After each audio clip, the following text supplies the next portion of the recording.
Hey y'all. Apparently I recorded this a week and a half ago, 2 weeks ago, and then never posted it. So rather than ditch it, I'm just gonna go ahead and give it to you how it is. Edited and late. Hey y'all. Welcome back to my channel, or welcome if you're new. I'm gonna, I guess, do my January reads because apparently I never did that. And I've been sitting on my bed thinking, what am I gonna record today? And then January reads, even though it's the 20th of February.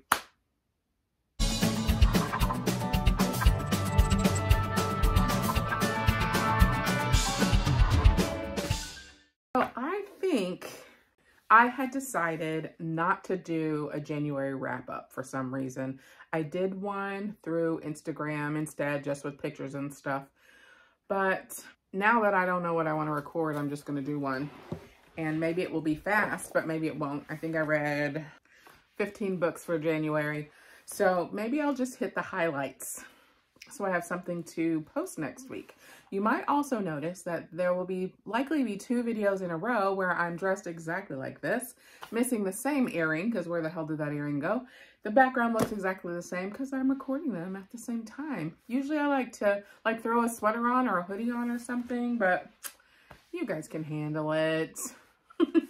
You know that the magic of YouTube/booktube isn't real and that we're all just sitting around batch recording things so that we have content throughout the week. Or at least I am. Maybe nobody else does that. Oh, I'm sure. I know people do that. Anyway, let's see. Let me get my pen so I can cross them off. I read 2 Stephen King books. One was The Shining. And does anybody not know what The Shining is about? The Shining is about oh my God, I've read so much abuse stuff lately. The Shining is a Stephen King book about a man who is really struggling with his temper and alcoholism. And it's another one of those cases where you've got an abusive asshole who actually is probably pretty traumatized from his youth, but nobody calls it trauma. Anyways, he is trying to go straight, but he keeps moving. He keeps basically burning bridges. So the opportunity comes for him to be the caretaker of this old hotel in the middle of nowhere, Colorado, and to take his wife and his 5-6-year-old son with him. Danny is the kid's name. And most people have probably at least seen the movie or the movie poster. And I have glasses, like drinking glasses, from the Overlook Hotel, which is the hotel in this movie or in this book. So anyway, he goes there. The hotel is super fucking haunted. He loses his mind, and his wife and daughter have to figure out how to get the hell up out of there. Danny, the little boy, has the gift of sight. So he knows shit's about to happen, and of course he's a little kid and everybody thinks he's crazy. Salem's Lot is the other Stephen King book that I read. It also has kids in it, but it's a vampire book about a town in Massachusetts. Massachusetts?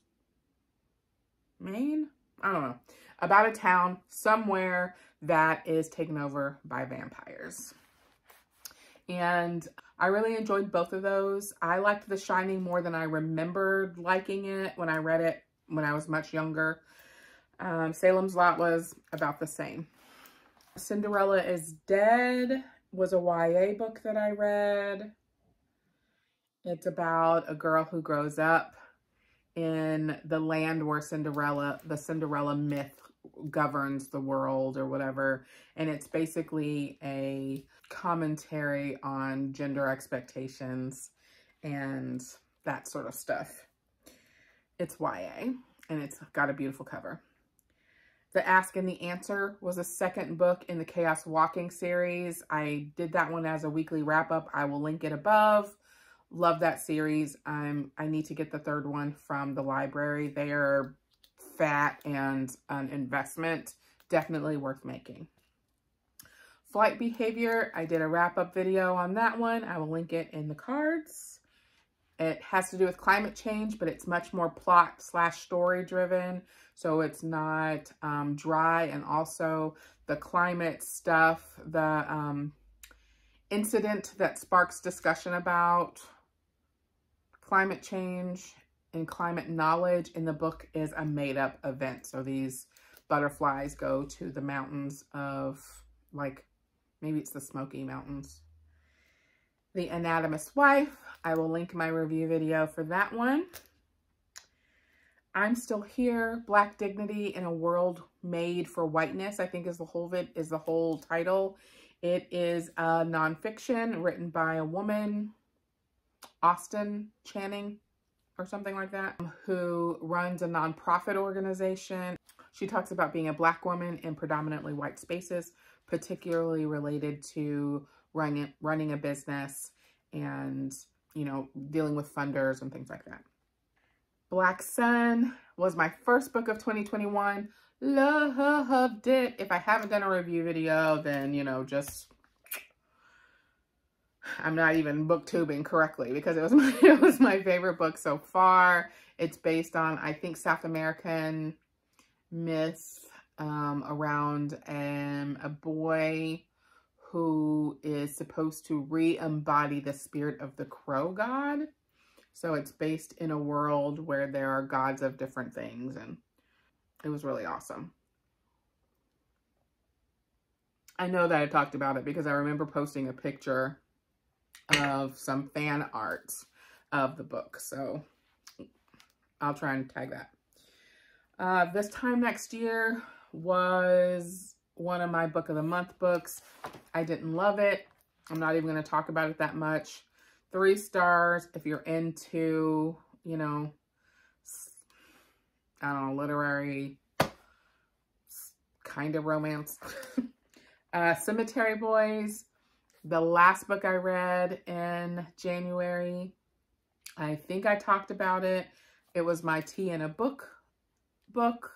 It's about a boy, a transgender male who wants to prove to his Latinx community that he is a boy and a brujo of their clan, and accidentally stumbles into terrible things that are happening around his area, I think of Los Angeles or San Francisco, because he accidentally brings back the spirit of somebody he didn't mean to bring back. Lots of Latinx culture and references in that book. Loved it. Outlawed was a book slightly disappointing to me, though I think a lot of people really liked it. It's about a woman who is barren. So it's like the Old West, but not the Old West. It's like the Old West. And women who are barren are often accused of witchcraft and making other people barren, because the women in this world are only valued for their ability to procreate. So she runs off to live with some banditos in the valley or whatever, and shit hits the fan. She's been training to be a wet nurse, not a wet nurse, not a doula. You know what I'm talking about. Not a doula, not a wet nurse, you know, midwife. So she joins this band of merry, gentle ladies who are bandits and criminals, and then she goes to set up, you know, a shingle to be a not doula. What did I just say it was? Midwife. Okay. Had Me at Hola. So that is a book, romance, as you might imagine, about a Latina woman in New York City who starts to do a TV show with her co-star, who is sort of trying to break out of telenovelas. He has a family secret. Her grandma loves him. It was cute. A Princess Trap, Talia Hibbert. I read that for Love and Biscuits Read, which is being hosted on Instagram by a friend of mine and her friend. This month, we are reading A Girl Like Her for February. So the plan is to read all of her books over the course of 2021. So January was Princess Trap. And February is A Girl Like Her and whatever the sequel to this one is. It's a small book. And finally, the last book of January was The Bear and the Nightingale, which I also did a wrap up. You know what? I bet that's why I didn't do a January wrap up, because it's hard to do a wrap up that feels useful or unique if you're reviewing books as you go along. But I really enjoyed The Bear and the Nightingale. I had tried to read it before and had not liked it very much. So I'm so glad that I went back to it. It's about a girl who grows up in the middle of nowhere, Russia. I think it's based on Russian folklore and myth. So those do tend to be books that I really like a lot. So I thought I would give it another chance, and I'm so glad that I did. Okay, so that is the January wrap-up. My next read, I really hope, is going to be that Talia Hibbert book, but also the book I keep saying I'm going to read. Really want to read this one, The Threat Below. I really want to read Remembrance. And I really want to read The Good Lord Bird. So one of these three will be my next read for the weekend, after I finish current book, In a Dream House. Okay, what are you reading? I'll catch you on the next one.